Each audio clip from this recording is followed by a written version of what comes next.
constructor is what? Constructor is a function which perform initialization of every object. The compiler call the constructor whenever object is created. Constructor initialize values to object members after storage is allocated to the object. Constructor values को initialise कर देता है, इसको instant initialisation भी कहते हैं। Instant initialisation कैसे कहते हैं?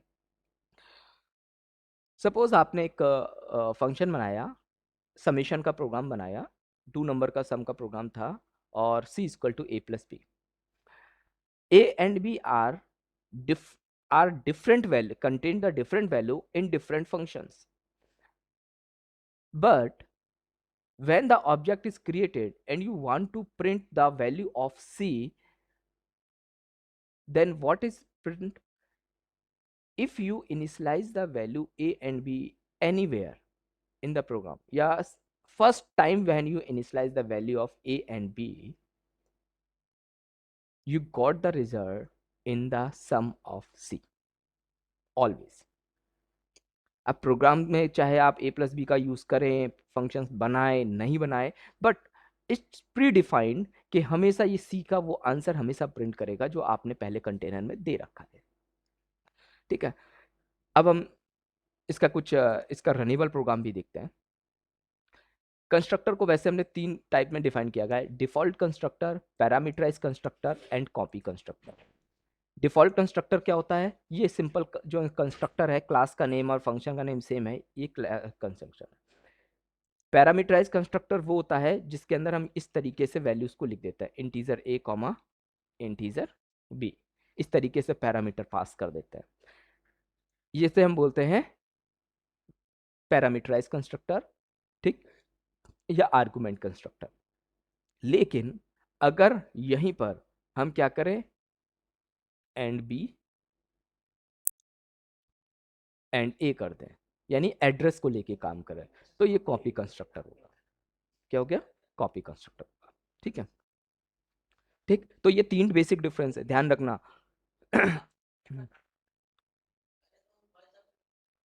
What is a constructor? A constructor is a special type of member function of a class which initialize object of a class. Constructor is automatically called when object is created. देखिए बार बार वही बात आ रही है, when your object is created the constructor are work automatically. How constructor are different from a normal member function? दूसरा, कैसे ये different होता है? A constructor is different from normal condition in watch following. Constructor has same name as the class itself, मैंने अभी बताया। Default constructor don't have any input argument, however copy and parameter constructor have input the arguments. मैंने अभी आपको आपके सामने बताया कि a के अंदर अगर आप पैरामीटर पास कर देते हैं तो वो 2 टाइप के होंगे, या तो वो एड्रेस को पास किया जाएगा और या फिर वो वैल्यूज को पास कराएगा। अगर वैल्यूज को पास कराएगा तो वो आर्गुमेंट कंस्ट्रक्टर होगा, और अगर एड्रेस को पास कराएंगे तो वो क्या हो जाए? Copy constructor.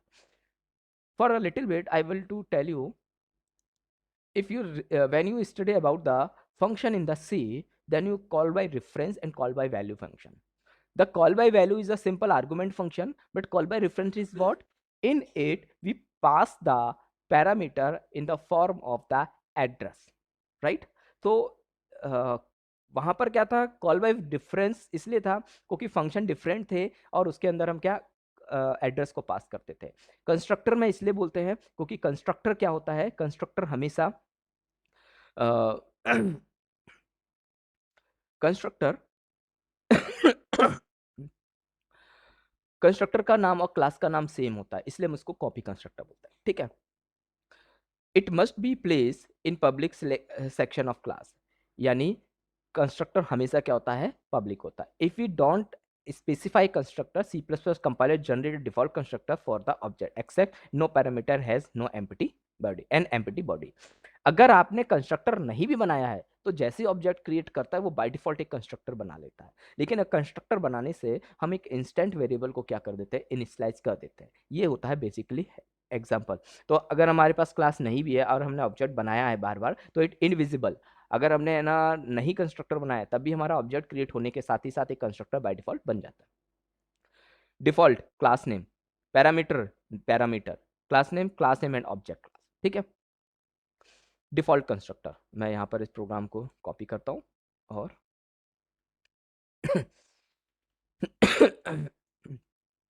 Anybody have the problems like किसी को कोई ऐसी प्रॉब्लम आ रही है कि मैं इस तरीके से आपको पढ़ा रहा हूँ कि प्रोग्राम कोड में कोई दिक्कत आ रही हो, तो मुझसे आप पूछ सकते हैं, कोई इसमें इशू नहीं है। iostream.h, iostream यहाँ पर उन्होंने एक यूजिंग नेम स्पेस एचटीडी कंपाइलर उन्होंने यूज़ किया है।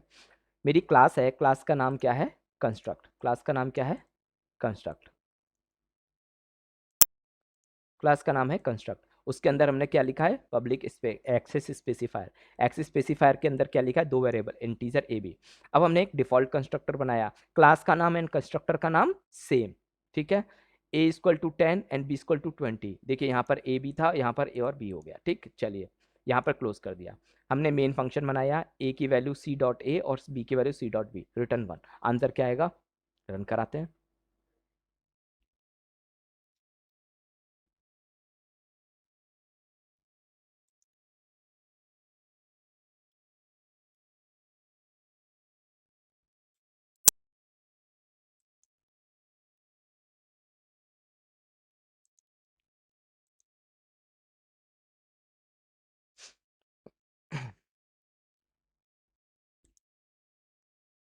कंपाइल।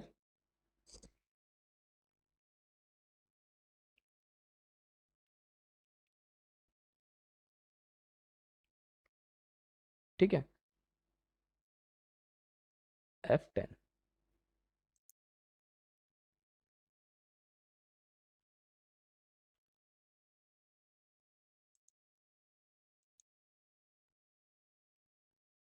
ए की वैल्यू 10 एंड बी की वैल्यू 20। Very simple program. हमने एक कंस्ट्रक्टर बनाया, कंस्ट्रक्टर बनाने के बाद हमने उसको रन कराया, ए और बी के अंदर उसकी वैल्यू पास करा दी और हमारा वैल्यू डायरेक्टली क्या हो जाएगा? शो हो गया।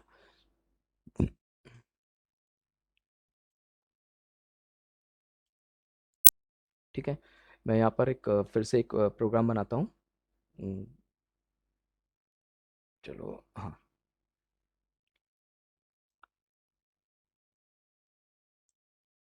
सिंपल आप लोग को थोड़ा सा अ, और सिंपल बना के दिखाता हूँ। टीचर कंस्ट्रक्टर ये सब। हम्म,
देखिए मैंने अभी यहाँ पर इस आंसर को ध्यान से समझिए। मैंने एक जो प्रोग्राम बनाया है उसमें क्या चेंजेस किया था, ठीक है, मैं यही आपको दिखाना चाह रहा था, इसलिए मैंने एक दूसरा प्रोग्राम भी लिया। जैसे अभी आपने देखा, पिछले प्रोग्राम को मैं बात करता हूँ, तो पिछले प्रोग्राम में हमने क्या करा, एक कंस्ट्रक्टर बनाया, उसका नाम और क्लास का नाम सेम था, ठीक है। ये हो गया, कंस्ट्रक्टर में दो वैल्यू पास कर दी, ए की वैल्यू 10 और बी की वैल्यू 10। लॉजिक क्या था कि हमने कंस्ट्रक्टर सी जैसे ही इसका ऑब्जेक्ट बनाया, ये ऑटोमेटिकली हमने यहाँ उसको प्रिंट भी कराया। और अभी मैंने आपको डेफिनेशन बताई कि अगर कंस्ट्रक्टर क्रिएट होता है, जैसे ही आप ऑब्जेक्ट बनाते हैं वैसे ही कंस्ट्रक्टर काम करने लगता है। अगर ऑब्जेक्ट बन गया और कंस्ट्रक्टर काम कर रहा है तो वो प्रिंट कैसे हो रहा है? अभी इस प्रोग्राम के जो मैंने आपके सामने ओपन किया है, इसमें कहीं पर भी कंस्ट्रक्टर सी के अंदर में यहाँ पर लिख रखा है, यानी ये अलग पैरामीटर है जो मेन के अंदर पास है और वो ए और बी की वैल्यू को क्या कर रहा है? प्रिंट कर रहा है। अब मैंने क्या करा, एक डेफिनेशन जो मैंने अभी बोली थी कि when the object is created constructor are word, इसको कैसे ट्रू करूं? मैंने मैंने क्या करा, सेम क्लास ली कंस्ट्रक्ट, मैंने कंस्ट्रक्टर नाम की क्लास के अंदर दो पैरामीटर पास करे और उनको प्रिंट करा दिया। अगर ये ऑब्जेक्ट क्रिएट करने पे काम करता है तो हमने यहां पर इसका ऑब्जेक्ट क्रिएट कर दिया और इन सबको हमने क्या कर दिया? डिलीट कर दिया। तो अब क्या है, यहाँ पर मैंने कहीं वैल्यू को प्रिंट कराया नहीं, क्या यहाँ पर मैंने किसी को कॉल किया नहीं, ना ही मैंने कॉलिंग फंक्शन यूज किया, ना ही मैंने यहाँ पर है ना डॉट ऑपरेटर का यूज किया, लेकिन बस मैंने कंस्ट्रक्टर का ऑब्जेक्ट क्रिएट किया और ये आंसर रन हो गया।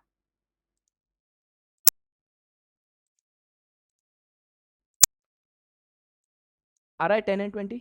दैट इज द रीजन कि हम कंस्ट्रक्टर को क्रिएट करते हैं। अब इसके अंदर वो सारी डेफिनेशन आती है, instant initialization of the variable. Suppose मैं आपसे जो कह रहा था वो यही कह रहा था कि अगर आपने पहले से ही किसी को वैल्यू दे दिया तो मैं यहाँ पर क्या कर सकता हूँ, क्या यहाँ पर ऐसा हो सकता है अगर मैं यहाँ पर लिख दूं I N T int C and C equal to A plus B cout C, ठीक है, मैं रन करा के देखता हूँ क्या ये रन होगा। Operator there is no, okay okay okay, constructor का सी ऑब्जेक्ट ले लिया, मैं यहाँ पर ले लेता हूँ ऐसी ऑन सम।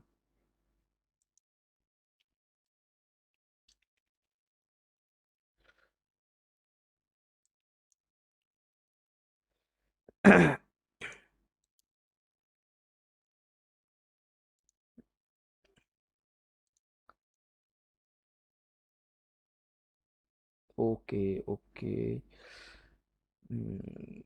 गड़बड़ हो जाएगी, चलो ठीक है देखते हैं।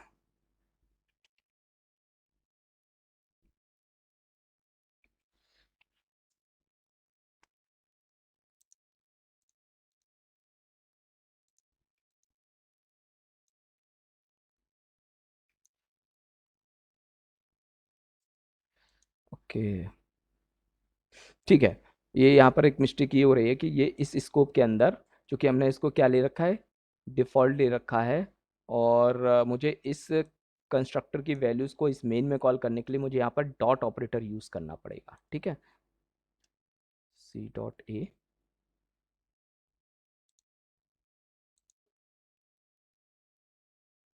देखते हैं, सी डॉट बी,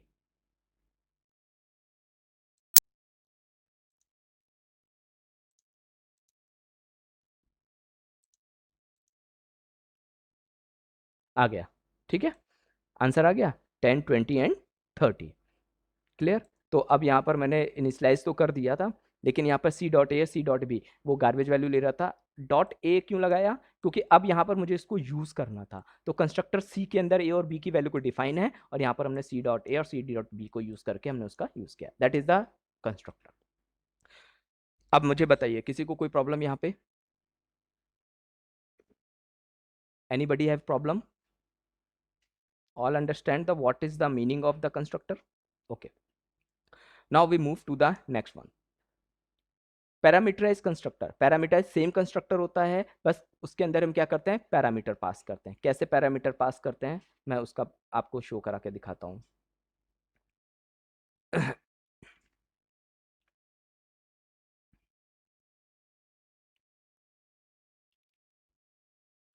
देखिए, सबसे पहले हम बात करते हैं, पॉइंट नाम का क्लास है, उसके अंदर हमने पैरामीटर ले लिया प्राइवेट। प्राइवेट के अंदर हमने क्या लिए, दो ले लिए, इंटीजर एक्स और वाई, ये मैं भी थोड़ी देर में समझाऊंगा, पब्लिक प्राइवेट एंड प्रोटेक्टेड। यहाँ पर ले लिया पैरामीटराइज कंस्ट्रक्टर, पॉइंट नाम का क्लास था और पॉइंट नाम का हमने कंस्ट्रक्टर ले लिया, इंटीजर x1 इंटीजर y1, ठीक है, x equal to x1 y equal to y1, return x int get y return y, जो भी हम वैल्यू डालेंगे ये उसके अंदर आ जाएगा। अब मेन में आ जाते हैं, हमने क्या देखा, पॉइंट p1 पैरामीटर क्या पास कर दिया, 10 और 12। बाय डिफॉल्ट जब भी कोई भी वैल्यू होगी वो उसकी पहली वैल्यू क्या करेगा, p1 डॉट गेट एक्स में 10 ले लेगा और दूसरी बार में क्या ले लेगा, p1 डॉट 15 ले लेगा, ठीक है। यहाँ पर कंपाइल किया,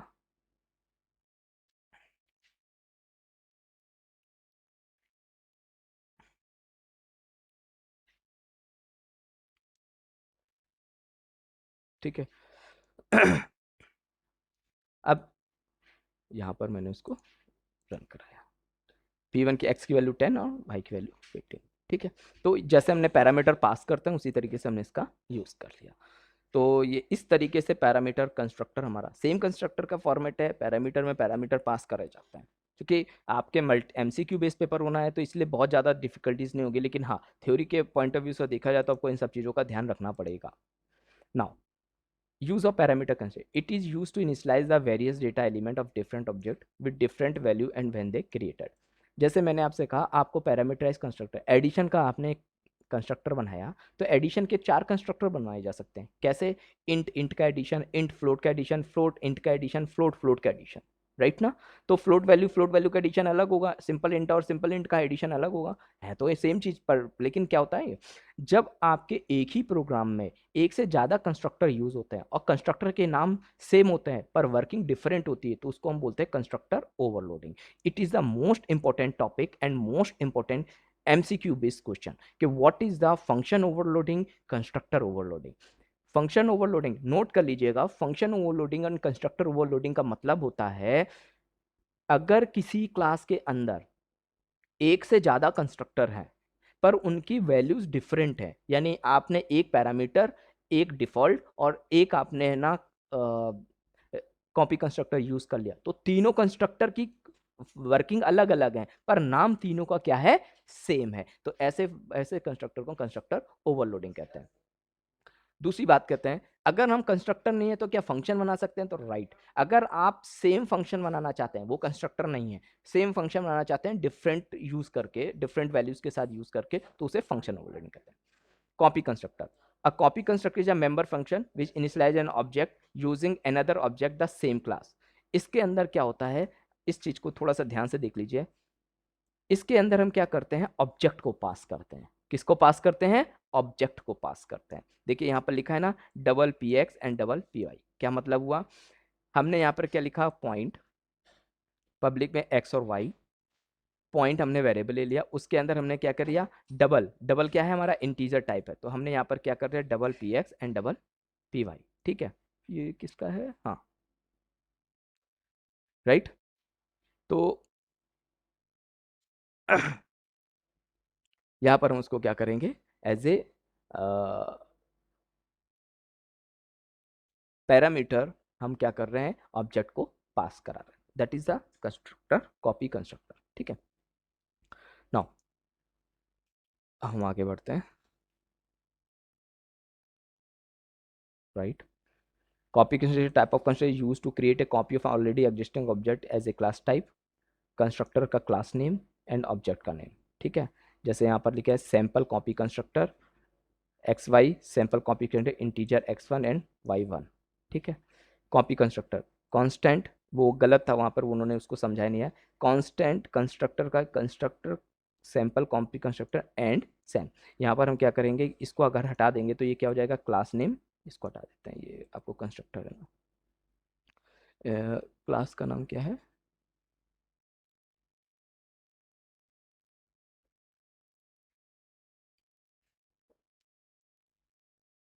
ओके, तो यहाँ पर जो आपका आएगा, यहाँ पर ये कंस्ट्रक्टर नाम और यहाँ पर इसका ऑब्जेक्ट आ जाएगा। ठीक है, sam dot x and sam dot y. तो इस तरीके से हम क्या करते हैं? कॉपी कंस्ट्रक्टर का यूज करते हैं। Is that clear? चलिए अब हम कुछ आगे बढ़ते हैं। तो कॉपी कंस्ट्रक्टर और ये होता है। क्वेश्चन आता है what is the difference between destructor and constructor.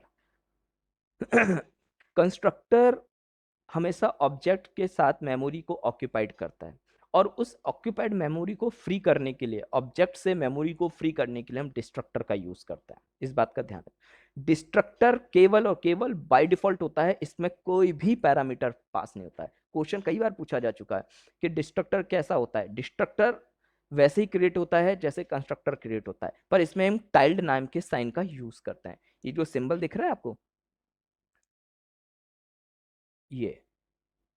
ये सिंबल जो है इसको टाइल्ड बोलते हैं। इस सिंबल के साथ ही हम कंस्ट्रक्टर को क्या करते हैं? डिस्ट्रक्टर को क्या करते हैं? रिप्रेजेंट करते हैं।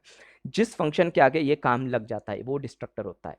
कंस्ट्रक्टर और डिस्ट्रक्टर सेम नेम हो सकते हैं, लेकिन उनके डिस्ट्रक्टर के अंदर कोई भी पैरामीटर पास नहीं होता है। ये बात ध्यान रखने को होती है। यही एक डिफरेंस होता है डिस्ट्रक्टर में और कंस्ट्रक्टर में, कि कंस्ट्रक्टर मेमोरी को ऑक्यूपाइड करता है और ऑक्यूपाइड मेमोरी को ऑब्जेक्ट से फ्री करने के लिए डिस्ट्रक्टर का प्रयोग किया जाता है, यूज किया जाता है। ठीक है, तो एनी डाउट यहां पर? कोई भी डाउट हो तो मुझसे पूछे।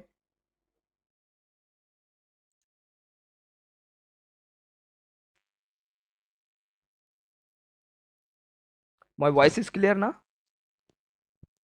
विकास, अनुज? Yes, sir. Okay, we move to the next topic.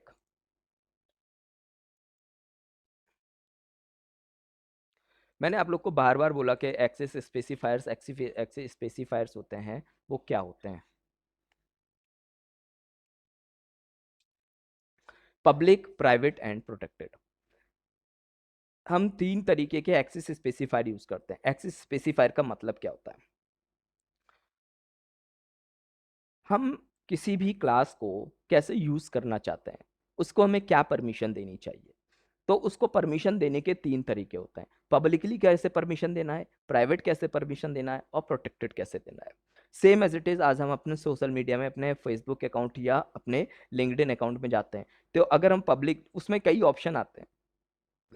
जब आप फेसबुक यूज करते हैं तो आप उसको क्या चीज शेयर करते हैं, तो वो क्या करता है, पब्लिक। इसका मतलब जितने भी लोग मेंबर्स हैं वो सब क्या करते हैं, आपको एक्सेस कर सकते हैं।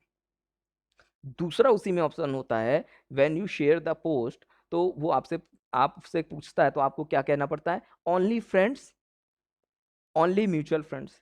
तो वो क्या हो जाता है, प्राइवेट हो जाता है। प्राइवेट इन द सेंस कि आप केवल वही लोग देख सकते हैं जो मेरे फ्रेंड्स हैं। हम फेसबुक पे बहुत से पोस्ट देखते हैं कि जो पोस्ट आते हैं, 1 मिनट।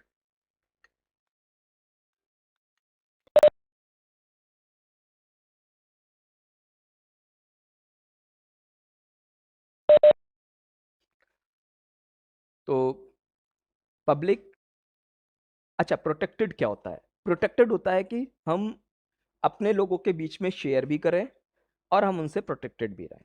ठीक है। जैसे प्राइवेट ही एक तरीके से प्रोटेक्टेड का काम करता है। इसका बेटर होता है कि हम कैसे समझते हैं।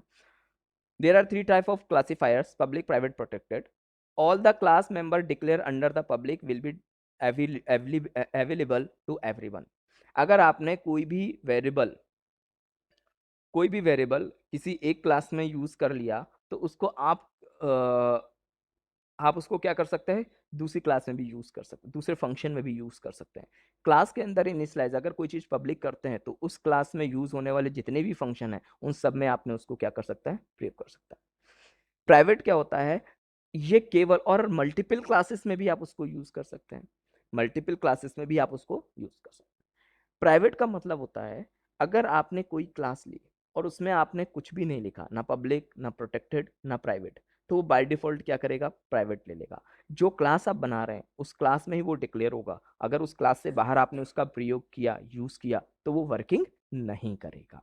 That is the reason of the private.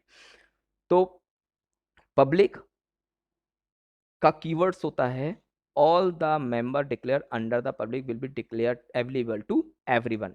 Data member and data function declare public can access by other class to.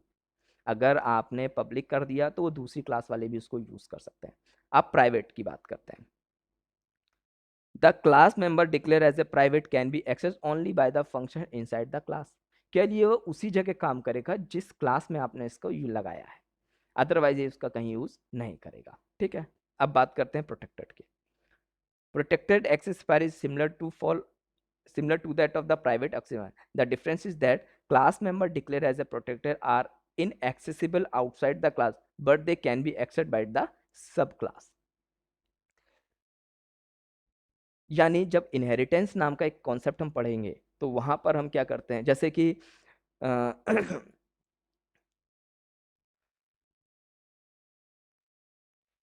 हमने ना एक प्रोग्राम बनाना है सी प्लस प्लस में, तो मैंने कहा कि कार के लिए एक प्रोग्राम बनाइए। कार के डिफरेंट, जैसे टाटा कंपनी है, उसमें डिफरेंट टाइप की कार्स है। तो एक में उन्होंने जगवार ले ली, एक में आपने ना टाटा नेक्सॉन ले ली, दूसरी में आपने टाटा इंडिगो ले ली। ठीक है।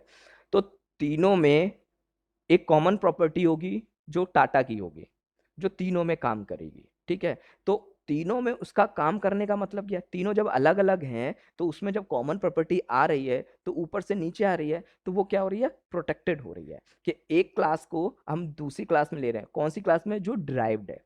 टाटा कंपनी के अंदर हमने 3 सेक्शन बना दिए, जगुआर कंपनी का बना दिया, टाटा नेक्सॉन कार का बना दिया, और टाटा इंडिगो कार का बना दिया। तो जब आप किसी भी फंक्शंस को लेंगे, तो वो क्या करेगा, ड्राइव कर दिया। ड्राइव कर लिया यानी जो भी प्रॉपर्टी आपने टाटा की थी उसको इन तीनों में कॉमनली प्रॉपर्टीज को इन तीनों में डाल दिया और बाकी अपने इंडिविजुअल जो उनके बेनिफिट्स हैं, इंडिविजुअल जो उनकी प्रॉपर्टीज हैं वो उसमें एडजस्ट कर गए। जगुआर कार तो जगुआर ही रहेगी ना, उसको टाटा इंडिगो नहीं कह सकते। नेक्सॉन को नेक्सॉन ही कहेंगे, उसके अंदर अपनी खुद फैसिलिटी, उसका बॉडी, उसके बॉडी है, उसके है ना लुक है डिफरेंट है, उसमें प्रॉपर्टीज डिफरेंट है, तो इसलिए उसकी कॉस्ट डिफरेंट है। जगुआर की क्या करेंगे, उसके अलग कॉस्ट है, उसकी सारी चीज़, तो इस तरीके से हमने वो कर दिया। लेकिन अगर टाटा सेगमेंट क्या करेंगे तो टाटा का सिंबल आएगा, टाटा अपनी कंपनी का प्रोडक्ट कहाँ से लेती है वहाँ से मैन्युफैक्चर रॉ मटेरियल लेगा, साइज कितना लेगा, ये सब कुछ उसका रहेगा। केवल क्या डिफरेंस रहेगा, हर प्रोडक्ट की अपनी उसकी खुद की यूनिक प्रॉपर्टीज। ठीक है, तो तीन तरीके से हम क्या कर सकते हैं, पब्लिक प्राइवेट एंड प्रोटेक्टेड का यूज करते हैं। ठीक, ये मैं आपको डॉक्यूमेंट भी शेयर कर दूंगा। थर्ड, यहाँ पर एक क्वेश्चन था कंस्ट्रक्टर ओवरलोडिंग, मैंने आपसे अभी कहा था can we use the more than one constructor in the class in any in a single class, it is true, और that concept is known as the constructor overloading. अब देखिए यहाँ पर मैंने कंस्ट्रक्ट लिया, ये है एक कंस्ट्रक्टर ये लिया और इसी में एक कंस्ट्रक्टर ये भी ले लिया, दो कंस्ट्रक्टर हो गए, कंस्ट्रक्टर ओवरलोडिंग।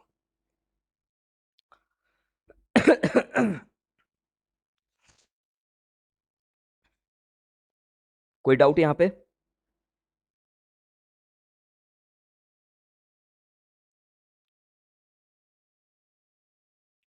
कोई डाउट? No sir.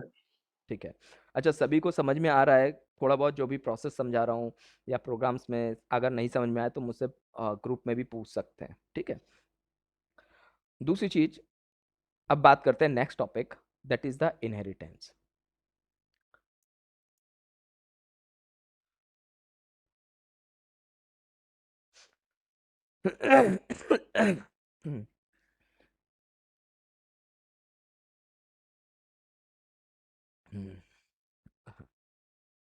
इनहेरिटेंस क्या होता है? Inheritance is a important concept in the OOPs, it is an hierarchy structure, base class, super class and drive class. आप देखिए, आपने ट्री पढ़ा था, ट्री एक हियरार्किकल स्ट्रक्चर है, और ट्री को डिजाइन करने के लिए और उसकी प्रॉपर्टी को इनहेरिट करने के लिए हम यहाँ पर एक यूज करते हैं concept, that is the inheritance. ठीक है, और अब हम ये आप लोग की नेक्स्ट क्लास 11 बजे से है, और my class is now I am class is over, my class is over, और कल हम फिर से 10 से 20 मिनट्स की क्लास जरूर लेंगे, शार्प 10 o'clock, अगर कोई प्रॉब्लम नहीं आई तो। और रोहित और आद्या, आप ग्रुप में डाल दीजिएगा कि कल 10 बजे क्लास होगी। ठीक है, ओके सर। और एक लिंक उसमें ऑलरेडी मैंने मेंशन कर रखा है, उस लिंक पर आप लोगों को क्या करना है, अपनी अटेंडेंस भी लगानी है। ठीक है, तो थोड़ा सा रुकिए 1 मिनट, मैं एक स्क्रीनशॉट लूँ।